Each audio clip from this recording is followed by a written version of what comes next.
양서고등학교 2학년 경제 수강생들 안녕하십니까? 드디어 다사다난했던 1학기랑 여름방학을 지나고 2학기 경제 첫 시간입니다. 오리엔테이션 시간이고요. 어떠한 진도를 나가는 시간은 아니고 이번 학기에 대한 안내 전반적으로 할 테니까 여러분들 부담 없는 마음으로 좀 들어주셨으면 좋겠고요. BC반 친구들은 9월 1일, 2일에 걸쳐서 다 들을 거라고 생각을 하는데 A반 친구들도 필수로 들어야 되는 수업은 아니긴 하지만 좀 들어주셨으면 좋겠어요. 그래야지 이제 그 앞으로 한 학기에 어떻게 진행될지에 관한 이야기들이 다 들어올 수 있을 거라고 생각을 합니다. 자, 오늘의 목차는 이렇게인데요. 방학 동안 어찌 지내셨는지 여러분들하고 벌써 이제 선생님하고 양서고에서 네 번째 학기를 맞이하게 되었어요. 작년에 이제 여러분들 OT 때부터 해서 같이 쭉 했던 정말 리얼 OT죠. 양서고 OT에서 이렇게 2학년 2학기까지 벌써 오게 되었는데 참 그 중간에 원격 수업도 하고 어쨌든 근데 이제 선생님 OT마다 매 학기 OT마다 나 이번 방학 동안 뭐 했다 이런 얘기를 하잖아요. 근데 뭐 아무튼 선생님이 지냈던 얘기는 좀 이따 할 테니까 여러분들은 어떻게 지냈는지 그리고 2학기 진도 계획, 2학기 평가 계획, 경제 공부 잘하는 방법하고 원격 수업 기간 유의사항에 대해서 말하는 걸로 하도록 하겠습니다. 자, 첫 번째 방학 동안 어찌 지내셨나요? 선생님 자가격리라는 말을 쓰신 거 보니 뭐 접촉자가 있었나요? 아니요, 그건 아니고요. 선생님은 원래 이제 방학 동안이면은 그래도 항상 어디를 한 번씩 갔다 온다든지 아니면 뭐 워낙 여행을 좋아하기도 하고 해서 그렇게 돌아다니고 하긴 했었는데 이번에는 정말 농담이 아니라 방학 시작하자마자 선생님 원래 본가인 서울에도 안 가고 양평 양수리에서 밖에를 안 나갔어요. 정말 안 나가고 와 이렇게까지 사람이 그러니까 특히 이제 내가 일생 살면서 이렇게까지 갇혀 살아볼 수 있겠구나 뭐 이런 생각을 하면서 지냈던 시간들이었지 않았나 싶습니다. 그래서 참 굉장히 어떻게 보면 계약하면서 사실 여러분들하고 만나서 이렇게 좀 상호작용도 하고 하는 거 훨씬 더 이제 선생님한테는 재밌는 것 같은데 근데 또 여러분들하고 어쨌든 원격 수업을 해야 되는 상황이고 일단 지금까지는 9월 11일까지 2주라고는 하는데 또 모르겠어요. 지금 상황에서 보면은 더 늘어나 우리 알잖아. 1학기 때 느낌 알잖아. 그래서 추석 연휴까지는 내 생각에는 미뤄지지 않을까 하는 생각도 있고 뭐 여러 가지 하여튼 그런 생각이 있는데 어쨌든 빨리 확진자가 좀 줄어들어서 다시 또 빨리 교실에서 만날 수 있었으면 좋겠습니다. 여러분들은 어찌 지내셨는지 궁금해요. 뭐 2학기 준비를 했던 친구들도 있을 거고 선생님 이제 2학년 2학기라고 하니까 이제 진짜로 대입이 정말 앞으로 다가오는 것 같아요. 뭐 이런 친구들도 당연히 있었을 거고 사실 선생님 같은 경우에도 2학년 2학기가 내 고등학교 내신 성적 중에서 제일 좋은 학기예요. 선생님 그러면 상승 곡선인가요? 아니요. 3학년 1학기 때 좀 떨어지긴 했는데 뭐 어쨌든 2학년 2학기가 제일 공부 열심히 할 수 있었던 학기였던 것 같아요. 선생님 생각할 때도. 그래서 뭐 잘 준비해서 잘 2학년 2학기 때 좋은 성적 여러분들 거두셨으면 좋겠고 근데 이제 그게 아니라 선생님 저 솔직히 말할게요. 진짜로 일주일밖에 안 되니까 방학답게 정말 쉬면서 지냈습니다. 뭐 이런 친구들도 있을 거라고 생각을 해요. 근데 뭐 어찌 됐든 간 이제 다시 작심삼일 하는 마음으로 그러니까 작심삼일도 왜 3일마다 하면은 계획을 실현할 수 있다 이런 얘기 하잖아요. 그러니까 어쨌든 우리 9월 1일 2학기 시작 정말 여러 가지 좋은 거창한 수식어들을 붙일 만한 그러한 그 시간들이 됐으니까 다시 한번 마음을 잡고 여러분들이 방학 동안 어떻게 지냈는지를 그 오늘 과제로 이번 OT 과제로 여러분들이 올려주시면 좋겠습니다. OT 과제는 그 선생님이 게시판 이름을 좀 바꿔놨는데요. 이게 뭐 게시판끼리 좀 합치고 뭐 이런 거 기능이 좀 EBS 온라인 클래스에서는 안 되는 것 같고 그 다음에 추가적으로 개설도 좀 안 되는 것 같아서 2학기 2차 원격 수업 제출 게시판에 2학기 A반, 2학기 B반, 2학기 C반이라고 있어요. 거기다가 1학기 때처럼 동일하게 올려주시면 되겠습니다. 이 OT의 과제는 그거라고 생각하시면 되겠습니다. 어찌되었든 우리는 이제 9월 1일 새로운 마음을 가지고 다시 한번 학업에 정진을 해보자 라는 거 선생님이 여러분들한테 말씀드릴게요. 2학기 진도 계획을 말씀드리도록 하겠습니다. 자, 이쯤에서 다시 보는 1학기 OT. 내가 1학기 OT 때도요, 여러분들한테 이런 이야기를 했었어요. 나는 여러분들한테 경제를 가르치면서 1년 동안 이런 것들을 좀 느꼈으면 좋겠다. 정말 많이 얻어가고 배워가는 수업이었으면 좋겠다라고 이야기를 했죠. 우리가 일주일에 3시간, 1학기 때도 3시간을 만났고 2학기에도 3시간을 만나게 될 텐데 이 수업 시간이 일주일에 30시간 중에 3시간이면 사실 그렇게 적은 비율을 나뉘잖아요. 어쨌든 이 수업을 통해서 여러분들이 뭔가를 좀 많이 배워가고 얻어갔으면 좋겠다. 그래서 내가 1학기 때 정말 열심히 여러분들한테 50분씩 강의 찍어가지고 얘들아 이런 건 이런 거야. 뭐 가게는 이런 일을 해. 기업은 이런 일을 해. 그리고 뭐 우리가 잉여를 계산할 때 뭐 이렇게 해야 돼. 막 여러분들한테 얘기를 했던 것 같아요. 자, 두 번째는 사회 과목의 특성이 실생활에도 많이 도움이 되는 것을 좀 여러분들한테 느끼게 하고 싶었다라고 이야기를 했잖아요. 그래서 우리가 신문기사로 수행평가 하면서 선생님 탄력성이라는 개념이 이렇게도 쓰이는군요. 선생님 시장 실패는 이렇게도 우리가 접목을 해볼 수 있겠군요. 그 다음에 가게들이 합리적인 선택을 하는 건 이렇게 하는 거고 경제 체제에 따라서 이렇게도 될 수 있고 사회적 기업의 사회적 책임 이런 것들도 우리 이렇게 확인해 볼 수 있었어요. 선생님 헌법에 나오는 노동 3권 이렇게 보장이 되네요.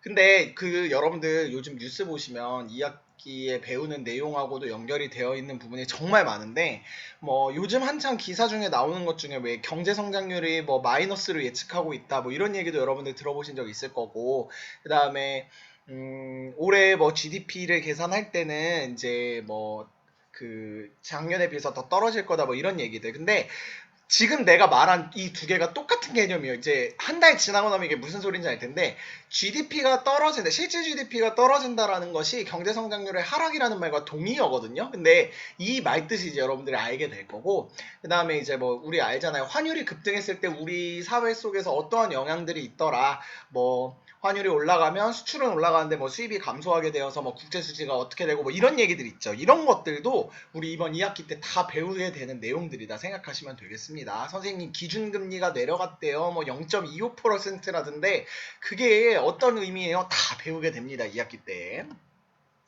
여러분들이 대입을 준비하는 과정에서도 도움이 되게끔 하고 싶어요. 그래서 여러분들이 경제 배운 거 우리 2학년 때 배운 걸로 나는 내신, 수능, 모의고사 다 잘 됐으면 좋겠거든요. 그래서 나한테 이제 정말 고맙게 얘기해준 친구가 선생님 6월 달에 솔직히 2단원 안 배우고 모의고사 쳤을 때는 솔직히 점수가 그렇게 높게 나오진 않았는데 2단원 다 배우고 나서 다시 6월 거 우리 경제 문제 풀어보니까 50점 나오더라고요. 이렇게 얘기를 하는 친구가 있었어요. 정말 고맙습니다. 근데 맞아요. 여러분들이 그런 모의고사 같은 것도 잘 준비할 수 있도록 선생님이 어쨌든 잘 끌고 가고 싶어요. 그래서 우리 솔직히 그렇게 기출문제 열심히 풀잖아. 다 여러분들에게 피가 되고 살이 되라고 그렇게 하고 있다는 거 알려주세요. 국어 비문학에서도 그렇고요. 국어 비문학에서 여러분들 이자율에 관련된 얘기 이제 조금 편하게 받아들일 수 있다라고 얘기해준 친구들이 좀 많아서 좀 좋았어. 그리고 어쨌든 경제를 선택해서도 여러분들한테 도움이 되겠고 하고 싶고 힐링이 되는 과목이었으면 좋겠다. 나는 여러분들이 경제 공부 행복하게 했으면 좋겠다 그랬는데 4번은 조금 아닐 수도 있을 것도 같기도 한데 조금만 관점을 바꿔서 그래도 경제도 좋지 않나? 라고 한 번씩은 여러분들이 좀 느껴주면 어떨까 생각을 합니다.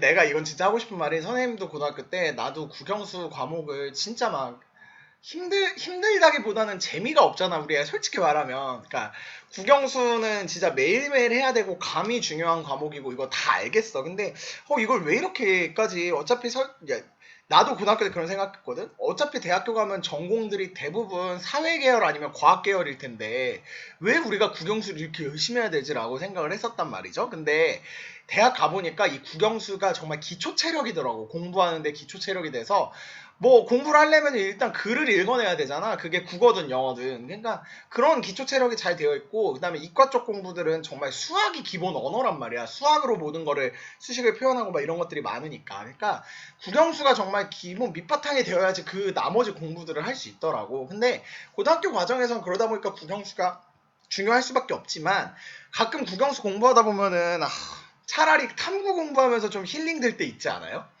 그게 나는 경제였으면 좋겠다는 거지. 국영수의 지친 마음 경제로 풀어가는 여러분들이 선생님 경제 때문에 스트레스가 오히려 더 쌓이는데 막 그러지 마시고 이 경제에서 좀 새로운 것들을 알아가는 재미가 여러분들한테 있었으면 좋지 않을까. 그래서 이 1학기 OT 때 영상 이 화면은 갖고 와서 여러분들한테 다시 한번 얘기하고 싶어서 갖고 왔습니다. 한번 다시 2학기 때도 이런 모습들이 있었으면 좋겠어요. 자, 2학기 진도계획도 표도 그대로 갖고 왔는데 우리가 전체 5단원 중에 2단원까지 이미 1학기 때 다 클리어를 했습니다. 기억 날지 모르겠어요. 일단 소단원 1-1에서는 우리 그거 있었어. 경제 주체에서 가게, 정부, 기업, 얘네들이 생산물 시장에서 생산 요소 시장에서 뭘 하는지 뭐 이런 거 배웠고요. 경제 문제 합리적 해결이라고 해서 우리 합리적 선택하고요. 그 다음에 비용 편익 분석 이런 거 했었고 경제 문제 해결 방식에서 우리 시장 경제 체제 그리고 계획 경제 체제 그 다음에 시장 경제 체제에서는 생산 가능 곡선을 가지고 막 소비 가능선 해가지고 여러 가지 것들 따져봤었고요. 그 다음에 경제 주체 역할에서 가계 기업 정부에서 되게 심화적으로 들어갔었잖아. 우리 정부에서는 막 세금 같은 거 얘기하고 막 직접세, 간접세, 비례세, 누진세 뭐 이런 거 했던 것들 다 기억날 거라고 생각합니다. 자, 2단원은요. 2단원에서 우리 왜 수요 공급에 대한 이야기하고 그 다음에 수요 공급이 어떻게 변화하는지에 대한 이야기들 했었고요. 그 다음에 경쟁 시장에서 균형이 극대화된다. 그러니까 균형에서 잉여가 극대화된다. 그리고 만약에 이제 최고 가격제랑 최저 가격제 같은 거 설정해 놓으면 그 잉여가 극대화되지 않는 모습들도 나타난다. 그 다음에 시장 실패 우리 4가지 배웠잖아. 독과점, 외부 효과, 정보 비대칭성, 그 다음에 하나 뭐였었죠? 생각이 안 나네. 왜 진짜 생각이 안 나네. 아무튼 독과점, 외부 효과, 정보 비대칭성, 그 다음에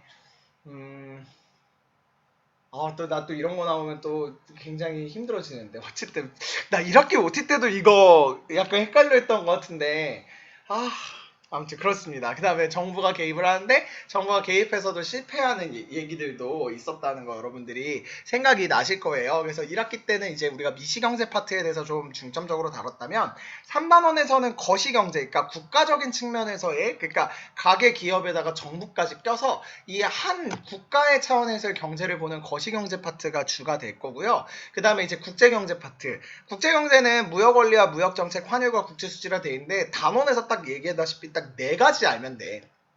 무역원리. 근데 재밌는 거 이 4단원이 그 통합 사이트에도 우리 배운 거랑 되게 많이 연결돼요. 그래서 무역원리는 여러분들 기억나세요? 비교우 이론? 절대우위, 비교우위 여기서 한번 다시 나오고요. 근데 좀 많이 심화돼서까지 가긴 합니다. 그 다음에 무역정책. 우리 작년에 논술 썼던 거 기억나? 자유무역을 지지하는지 보호무역을 지지하는지. 그치, 그게 여기에 들어가고요. 그 다음에 이제 환율 국제수지가 이제 추가되는 부분이긴 한데 요것도 여러분들 사실 중학교 때 이렇게 맛을 보고 오긴 했었을 거야, 사회에서. 그러니까 사실은 4단원에서 배우는 국제경제 파트는 이제 대학교 넘어가서 국제경제론 이런 거 배우게 되면 좀 배울 것도 많긴 해요. 그리고 그 국제고 같은 데는 아예 과목 자체, 편제 자체를 국제경제라고 하는 그러한 과목도 있긴 하거든.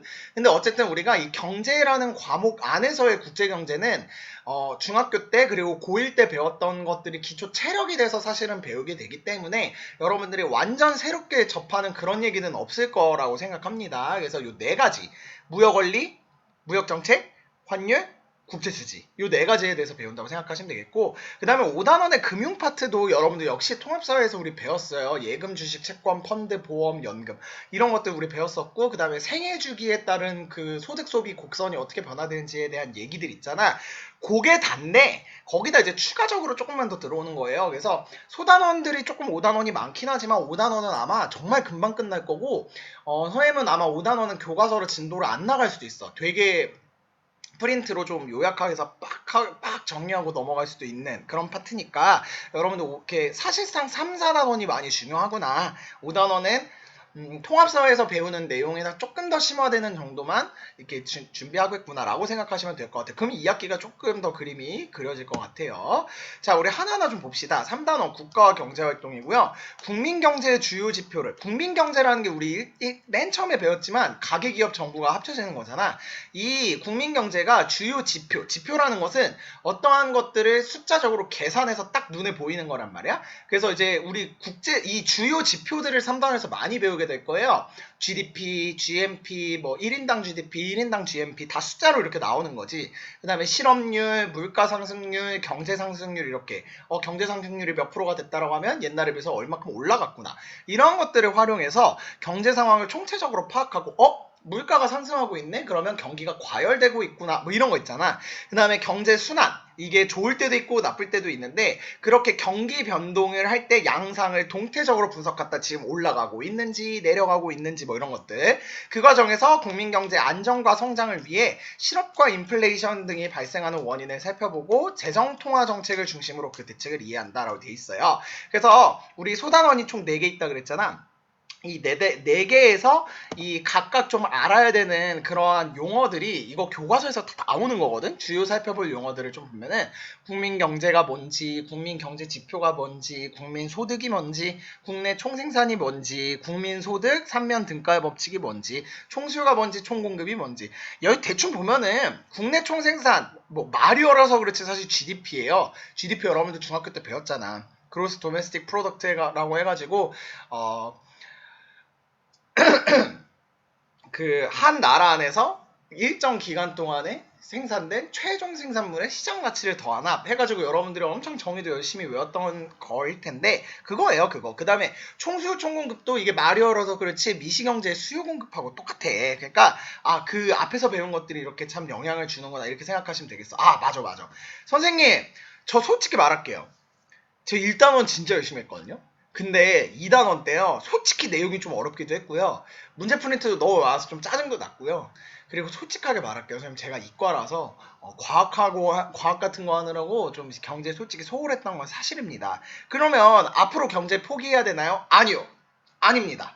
경제가 좋은 점이 뭐냐면 이게 각 단원마다 집중하고 있는 분야가 서로 다르기 때문에 여러분들 아무리 수업을 포기했어도 수요 공급을 아예 모르진 않을 거 아니야? 그럼 됐어. 이 수요 공급의 원리가 수요는 우하향, 공급은 우상향 하는 거다. 요것만 알고 있으면 됩니다. 그러니까 여태까지 어찌됐든 1학기 때까지 성적이 어떻든 다 필요 없고 앞으로 잘하시면 된다. 라는 거 여러분들에게 진짜 이건 진짜예요. 용기와 희망을 드립니다.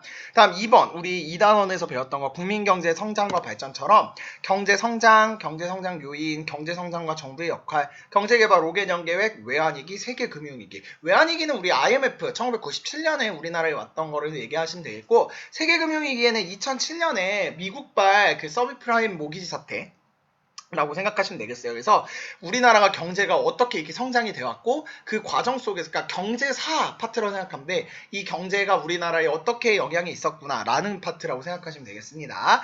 3단원 실업과 인플레이션인데요. 이 실업과 인플레이션은 정말 중요한 게 국가 경제에서 봤을 때 이게 두 마리 토끼야. 그러니까 실업을 잡으려면 인플레이션 효과 이게 물가가 뛰어버리고 물가를 잡으려고 하면 실업이 올라가 버리는 이거 작년에 우리 두 마리 토끼 왜 스태그플레이션 배울 때 얘네 둘에 대해서 막 한쪽을 잡으려고 하면 다른 쪽이 올라가고 뭐 이런 얘기했던 거 기억나요? 그치? 그러니까 이 실업하고 인플레이션은 국가에서 정말 생각했을 때 얘네 둘은 잡아야 되는 문제야. 아니 물가가 상승하는 게 누가 좋아? 아니 실업이 올라가는 게 누가 좋아. 그래서 국가는 얘네들을 잡으려고 노력을 해야 되는데 이게 쉽지가 않거든요. 양쪽이 서로 다른 방향이기 때문에. 그래서 그 문제에 대해서 어떻게 접근하는지에 대해서 배운다 생각하시면 되겠어요. 실업률하고 실업의 4가지 종류인 경기적, 구조적, 계절적, 마찰적 실업, 그다음 물가지수, 수요견인 인플레이션, 비용 인상 인플레이션. 그러니까 인플레이션의 종류도 이렇게 2가지가 있다. 전혀 어렵지 않아요. 그 다음에 4단원. 4단원이 사실 거시경제 꽃인데 얘들아 그러면 우리가 GDP, GNP도 알았고 여태까지 어떻게 경제성장이 됐는지도 알았어. 그리고 실업하고 인플레이션을 살펴봤고 걔네가 왜 생겨나는지까지도 다 살펴봤어. 그럼 어떻게 해야 돼? 그치. 실업도 줄이고 인플레이션도 줄여가면서 우리 경제가 잘 성장할 수 있도록 해야 될 거 아니야. 그 파트야. 그래서 이 거시경제는 소단원, 4단원이 너무너무 중요해요. 위에 보시면은 실업과 인플레이션 등이 발생하는 원인을 살펴보고 재정통화 정책을 중심으로 대책을 이해한다고 돼 있잖아. 이 재정통화 정책을 실시하는 이유가 결국에는 경제를 안정화시키기 위해서. 그래서 경기 변동, 총수요와 총공급의 변화, 경제 안정화 정책, 재정 정책, 통화 정책, 정책 조합 이런 것들을 통해서 우리가 국가가 어떻게 정책을 펼쳐 나가는지 경제에 대해서 배운다라고 생각하시면 되겠습니다. 재밌지 않을까요? 이 3단원 잘 배워놓으면은 진짜 뉴스에서 선생님 생각할 때 여태까지 1, 2단원 배운 것도 이 뉴스를 여러분들이 이해하시는데 되게 도움이 많이 됐을 텐데 3단원 잘 배워놓으면 정말 정말 도움 많이 될 겁니다. 이건 내가 장담합니다. 자, 4단원, 선생님 아까 얘기했죠. 세계경제, 무역경제, 국제경제라고 얘기를 하는 거고, 개방된 국제사회에서 국가 간 거래관계를 파악하고, 무역의 필요성, 무역정책을 학습하게 된다. 외환시장의 작동 원리와 국제시장 수지의 변화도 이해한다. 그래서 네 가지 생각하시면 돼요. 무역, 국가 간 특화, 무역 의존도, 절대우위, 비교우위에서 무역정책, 그 다음, 그러니까 무역을 설명하는 이론이라고 생각하시면 되겠고, 그 다음 자유무역, 보호무역, 무역장벽, 무역에 대해서 어떻게 우리가 해야 될지에 대한 무역에 대한 정책, 그 다음 환율, 고정환율제도, 변동환율제도, 외환 수요, 외환 공급, 균형 환율까지 해서 환율 파트고요. 국제수지, 경상수지, 자본수지, 금융계정에서 국제수지 파트라고 생각하시면 되겠습니다.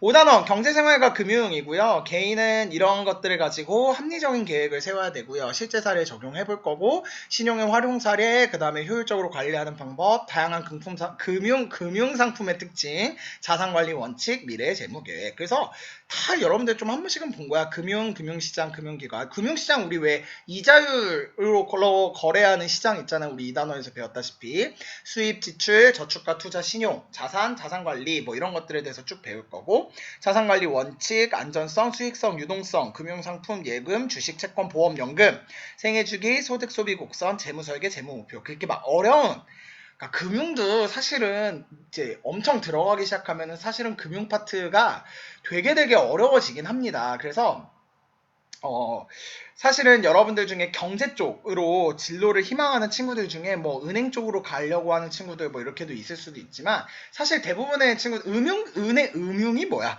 은행도 사실은 이 시장의 일종의 하나인 거잖아요. 그러니까 이 넓게 보면 이 금융 파트 쪽으로 가려고 생각하는 친구들이 은근 있을 거란 말이야. 뭐 펀드 매니저 이런 것도 이제 해당이 될 거고. 그랬을 때 이 금융이 사실은 이제 더 깊게 들어가서 뭐 이자율이 어떻게 변화되는 거에 따라 채권과 펀드가 어떻게 변화되고, 그러려면 우리가 어떻게 해야 되고 뭐 이런 것들까지 가면 너무 어려운데, 고등학교에서는 절대 그 정도까지 안 들어가고 우리가 정말 살아가면서 기본적으로 알아야 될 상식 정도 배운다라고 생각하시면 되겠고, 금융 파트는 내가 말했다시피 아마 교과서로 안 나갈 것 같아요. 거의 프린트로 그냥 요점만 딱 짚고 넘어가는 식으로 넘어갈 테니 너무 걱정하지 않으셔도 된다라고 생각하시면 되겠습니다. 자, 그래서 예상 시험 범위는 이렇게 됩니다. 우리 1학기 1, 2차 지필고사 각각의 대단원 1, 2단원 들어갔잖아요. 그래서 2학기 1, 2차는요. 2학기 1차 때 3단원, 2학기 2차 때 4, 5단원 이렇게 들어간다고 일단은 생각하시면 되겠습니다. 알겠죠?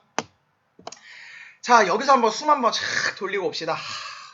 선생님도 너무 오랜만에 수업을 해가지고 지금 입이 좀 풀리는 데까지 시간이 좀 걸리기도 했고, 그래서 선생님도 지금 사실 촬영을 집에서 하고 있거든요. 그래서 집에서 에어컨 틀어놓고 네, 방금 맛있는 것도 먹었어요. 그러니까 여러분들도 어쨌든 집에서 하고 있으니까 근데 선생님은 논스톱으로 하고는 있어요. 근데 어쨌든 여러분들 집에서도 듣고 있으니까 원격 수업의 좋은 점은 집에서 찍고 집에서 보고 하는 것 같아.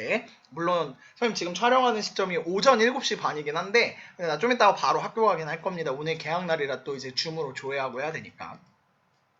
자, 그러면 이제 2학기 평가 계획을 들어갈 수 있도록 하겠습니다. 자, 모든 형식은 1학기와 동일합니다. 1차 지필 40, 2차 지필 40, 수행 20. 자, 1, 2차 지필 평가도요. 1학기 때랑 똑같습니다. 객관식 70에 논술형 30해서 합의 100점. 뭐 알겠지만 수업을 잘 듣고 교과서 개념 프린트 잘 복습하고 문제 프린트 잘 풉시다. 선생님 수업 잘 듣고 교과서 개념 프린트 잘 복습하고 문제 프린트 잘 푼다는 거 알겠는데 어려워요 라고 이야기를 하지만, 얘들아 뒤집어 놓고 생각하면 사실 여러분들하고 나하고 이제 진짜 내 학기째 만나고 있으면서 대충 이제 우진쌤의 스타일을 여러분들도 알잖아요. 어떻게 공부해야 되지. 3학년 선배들 중에 나한테 그런 선배도 있더라고. 이제 선생님이 어떤 식으로 문제가 나오는지가 다 대충 느낌이 온대. 그래서 그 스타일에 적응을 해버렸다는 거야. 그러니까 선생님 3학년도 같이 가면 안 돼요 뭐 이렇게 얘기하는 친구도 있었는데, 뭐 어쨌든 그러니까 패턴들을 여러분들이 많이 이제 알 거라고 생각을 하니까 사실은 이 과정이 좀 어렵기는 하겠지만 이 어려운 과정들도 여러분들이 잘 하면은 이 점수가 나올 수 있는 상황이다라는 건 여러분들한테 말씀드리고 싶었고, 그리고 내가 혹시 1학년 1학기 때 여러분들한테 OT 하면서 얘들아 내 교육 철학 중에 하나가 정말 열심히 공부한 친구가 좋은 점수 받아갔으면 좋겠어 라고 얘기했던 것도 기억나지. 그러니까 최선을 다해주시면 다 좋은 점수 받아갈 수 있을 거라고 선생님은 생각하니 한번 잘 2학기 때 다시 한번 심기일전해서 해봤으면 좋겠습니다. 자, 객관식 18에서 20문항 사이에서 나오게 될 거고 그때그때마다 단원의 중요도나 아니면 배점의 그런 문제들 때문에 그건 이제 18에서 20 중에 얼마만큼 출제하는지에 대해서는 매번 달라질 수 있다. 그 다음에 논술형도 6문항 고정인데 4점짜리 3문항 6점짜리 세문항 역시 고정으로 나오게 된다 생각하시면 되겠습니다. 자, 그 다음에 수행평가는 2번 실시하는데 난 진짜 이 경제를 배우면서 말하는 수행평가 반드시 한번 해야 되는데 이놈의 코로나가 도저히 진정이 안 되니 너무너무 아쉬워요. 사실 면접도 봐야 되고 그 주요한 내용에 대해서 좀 발표도 하고 해야 되는데 그러지 못해서 너무너무 아쉬운데 그 아쉬운 거를 풀어주는 거는 우리 마지막에 내가 잠깐 설명해 줄 게 있으니까 그때 한번 볼 수 있도록 합시다. 자, 1차 논술은 한국경제 발전 양상 논술하기 위해서 뭐 아까도 잠깐 OT 때 배웠지만 그 한국경제가 어떻게 발전했는지에 대한 얘기들이 쭉 흘러나왔잖아요. 1960, 70, 80, 90, 2000년대 그리고 이제 우리 2020년으로 접어들었으니까 2010년대의 경제 발전도 좀 볼 수 있거든. 그것을 한번 쭉 논술해보는 그런 논술 수행평가 한번 있을 거고요. 그 다음 2차 논술은요. 여러분들 환율도 외환의 수요와 공급에 따라서 이게 균형 환율이 결정되고 하거든요. 그럼 대충 느낌 오지? 우리 1학기 때도 왜 수요 공급 그래프로 했었잖아. 그런 것처럼 이제 환율도 그래프 그려서 여러분들이 얼마나 환율 잘 이해하고 있는지 봐야지.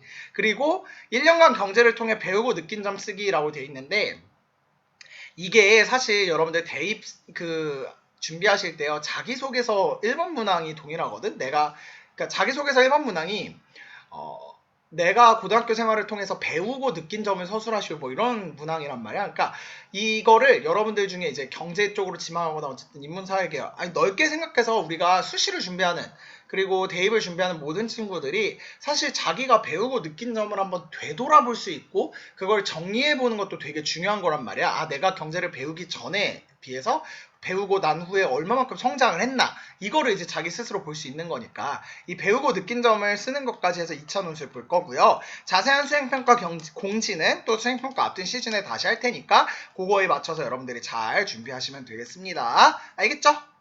네, 좋습니다.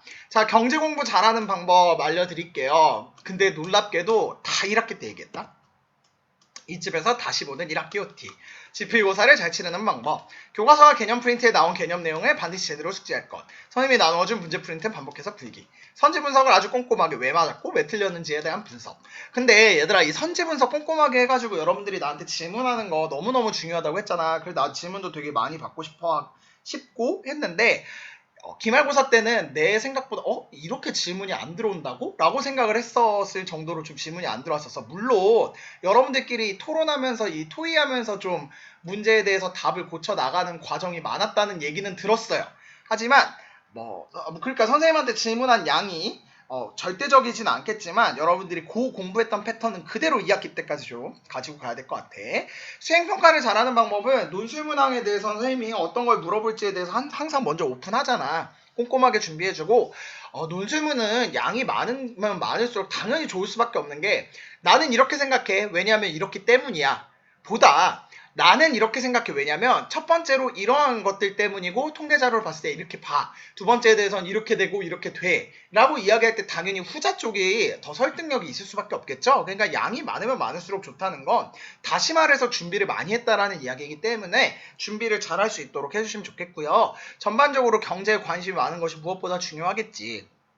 신문기사 같은 것도. 근데 1학기 때 여러분들이 나랑 이 신문기사 수행평가 이런 걸 좀 했어가지고 요거에 대한 감각은 확실히 조금 생겨났던 것 같아요. 1학년 때에 비해서. 그래서 여러분들 그 신문기사에 했던 것들도 이제 과세특 같은 거에 다 반영할 때도 이 친구들이 이런 것들에 대해서 그런 관심 가지고 했구나. 선생님 채점할 때도 좀 많이 느꼈거든. 그러니까 그런 것들은 지금의 습관을 잘 가지고 갔으면 좋겠습니다.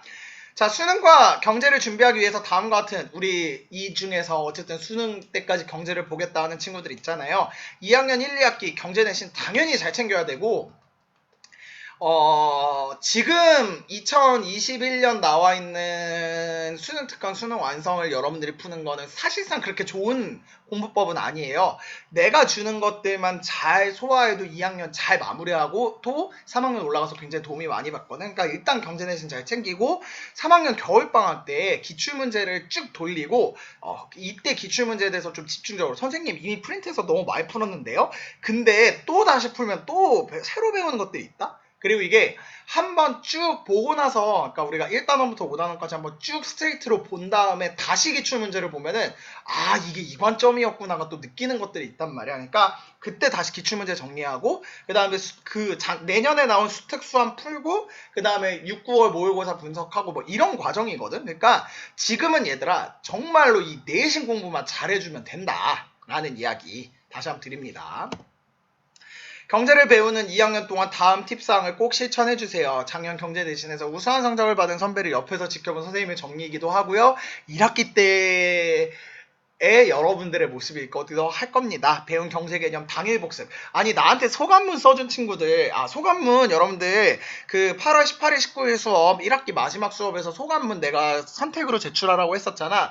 은근히 제출한 친구들이 좀 있었는데 한 그래도 10명 20명 됐던 것 같아요. 근데 이 친구들 공통점으로 하는 얘기가 선생님 2학기 때는 꼭 당일 복습 이야기를 하는 게 내가 얘들아 이게 1학기 OT에서도 얘기했던 거잖아. 당일 복습이 왜 중요한지. 그러니까 그날 배운 거를 복습을 안 하면 당연히 까먹을 수밖에 없어요. 그러니까 당일 복습 정말 정말 중요하고요. 문제 풀고 또 풀 것. 선제 분석 완벽하게 내가 모르는 친구 아까 모르는 친구 이게 되게 지금 여기서 중의적 표현인데 그 문제를 모르는 친구에게 설명해 줄 수 있을 정도로 라고 생각하시면 되겠습니다. 그 다음에 선생님한테 서로한테 질문 많이 해주시고요. 그 다음에 경제 개념 정리를 단거나 노트로 정리하는 거 많이 추천합니다. 교과서랑 개념 프린트 가지고 선생님이 개념 프린트를 만들기 위해서 진짜 EBS 교재를 몇 권을 보고 내가 뭐 자료 같은 거 혹시 더 필요한 거 있을 건지에 대한 내용들 내가 진짜 많이 분석해서 정말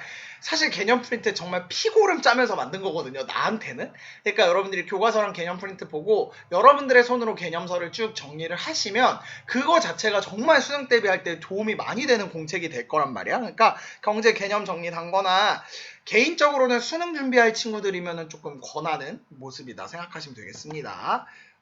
얘기 다 했어요. 1학기 OT 때 했던 얘기를 그대로 그냥 한 번만 다시 얘기했거든. 근데 이게 여러분들이 2학기 때도 경제 공부하는데 도움 많이 될 거라고 생각합니다. 자, 마지막으로 원격 수업 기간 유의사항 말씀드릴게요.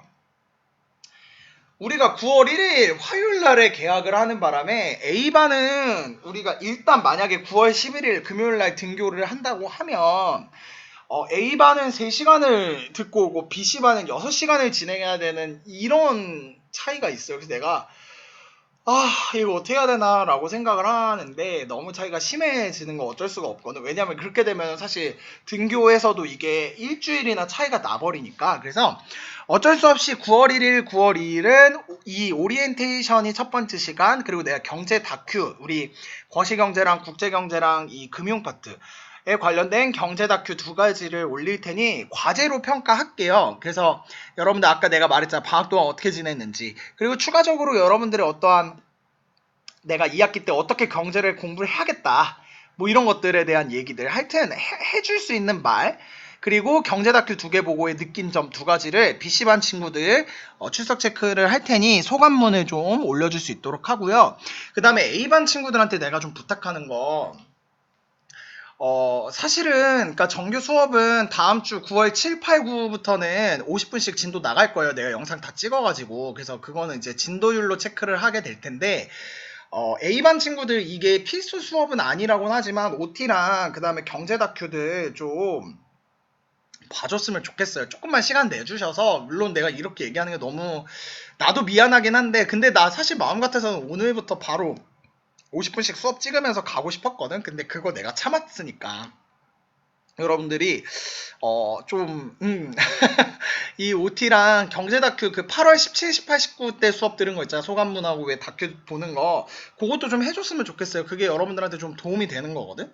그러니까 그거 좀 해주셨으면 좋겠고, 우리 다음 주 수업부터는 50분씩 내가 또 열심히 수업 찍어서 올릴 테니까 그거 이제 진도율로 평가할 거고요.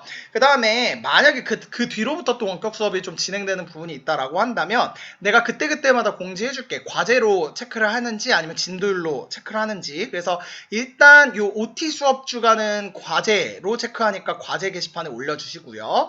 그 다음에 진도율로 체크하는 다음 주 50분 수업 세 가지는 여러분들이 온클에서 들어야지, 유튜브 말고 온클에서 들어야지 이게 수업을 들었다라는 거 인정을 받을 수 있다는 거 알고 계시면 되겠어요. 출석 체크합니다.